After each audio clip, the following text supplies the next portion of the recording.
ఎన్ని తిట్టినా తప్పులేదు. మీరు చేసిన కథల సొంటి ఉన్నాయి 10 ఏళ్ల కాలంలో. ఆ మల్లన్న సాగర్లో ఈపులు వలగొట్టినావు రైతులది.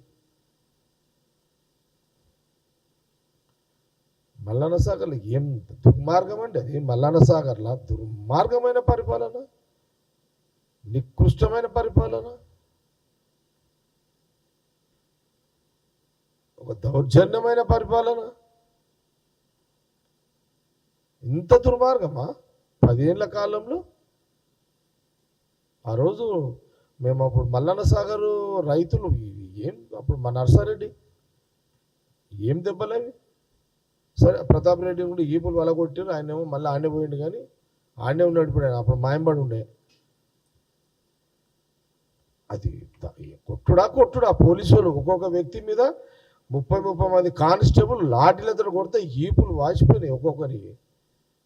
అసలు భయంకరమైన పాలన, భయంకరమైన పరిపాలన. ఎంత భయంకరం అంటే మల్లన్న సాగరు ప్రాంతంలో రైతులు బయటకు వచ్చి గొంతు విప్పితే గొంతు నొక్కేసే ఒక పోలీసు యంత్రాంగము.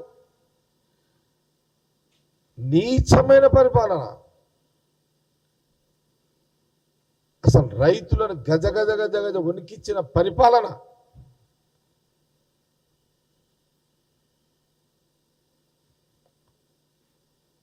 వాళ్ళ గొంతు విప్పుకుంటే కలెక్టర్లు అయోమయం. ఏ కలెక్టర్ ఎక్కడున్నాడో గతి లేదు, ఏ ఎస్పీ ఎక్కడున్నాడో గతి లేదు. ఆ మల్లన్న సాగర్ ఇష్యూలో ఎంత అన్యాయం అండి, ఎంత దుర్మార్గము. మల్లన్న సాగర్ రైతులు గొంతు విప్పి మాకు నష్టపరిహారం వస్తలేవు, డబ్బులు వస్తలేవు, ఊళ్ళు కాల్ చేస్తున్నాము, ఏడ బతకాలి, ఇల్లు లేవు.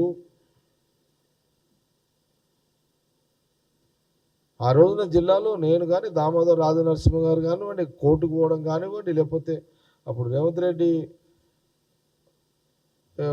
ఉత్తమ్ కుమార్ రెడ్డి గారు, ఈ టీం అంతా, ఆ జిల్లా టీం అంతా మేమంతా